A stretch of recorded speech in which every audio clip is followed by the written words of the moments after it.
Okay, everyone, thanks for staying online. Actually, we're here, we're just like rolling here on the IoT show at IoT Stars. We have Xavier right now with us. Xavier, how are you? Good to see you. Good to see you, Olivier. Yeah, it's been some time. It's been some time, right? Definitely. So tell us, who are you? What are you doing? All right, very quickly. So I'm Xavier Dupont. I've been 20 years in this IoT space. I spent 20 years in Asia, had a global business. Okay. In my former business, we deployed 3 million IoT devices. At very early stage, we were not calling it IoT, but machine to machine and telecom. And now I'm heading the business development for IoT in the Systems Group, SD Wireless, which is a company providing products and services. I'm going to explain. Awesome. Yes, we're going to get into that. Quick question before we get into the interesting and profound topics. A stupid one, interesting one. What is the most interesting, innovative, or stupid IoT device you've encountered? All right. Most interesting, I'm going to mention, and I brought it. It's along with me. Okay. This is a device which is providing light into a village in Africa. Okay. And basically, it's a startup which came to see our CEO, Carl Hung, back in 2015 and said, well, guys, we want to help the world. We want to have a connected device which will help to power the village and give light for the village. Okay. And we took the bet to design the product, which is now powering more than 5 million houses in Africa, and that we manufacture for this company. Awesome. And the interesting thing is that it's a simple solution. It's a simple solution. Right? Addressing a very complex problem and helping a lot, adding a lot of value for people using it, right? And that's how the technology should be. Yeah. We try to keep the technology to be, we mind a lot the use case. What do customer and what do people want to do with the technology, and how the old ways can be replaced by a new way using technology. Definitely. So Xavier, you work a lot internationally. Yeah. There is a situation, a geopolitical situation these days that seem to make things a bit more complex when it comes to making business. What's your perspective on that? How is IoT impacted today and will be tomorrow?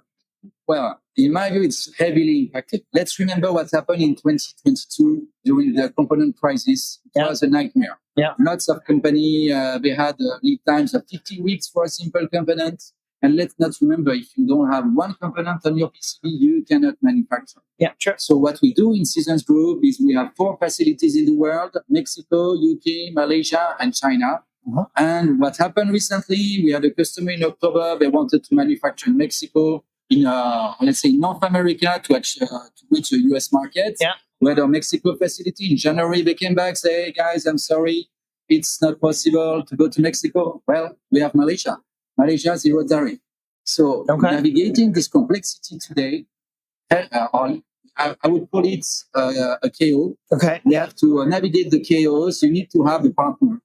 Doing it by yourself is impossible. Who knows who has this kind of leverage in 2 different regions? Yeah, definitely. There's a couple of things that we discussed prior to this conversation today that relate to what you just described, because the geopolitical situation is making some problems harder, but there are problems that were already kind of tricky, like efficiently sourcing components, across the world, finding the right source, right place, navigating the geopolitical situation.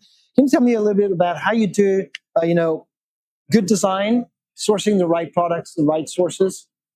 For sure. So we see generally, unfortunately, I have this speech which says that 80% of the IoT project go beyond concepts, and it fails generally into 2 areas: the specification and the manufacturability of a device, and how a project is handed over from R&D to production.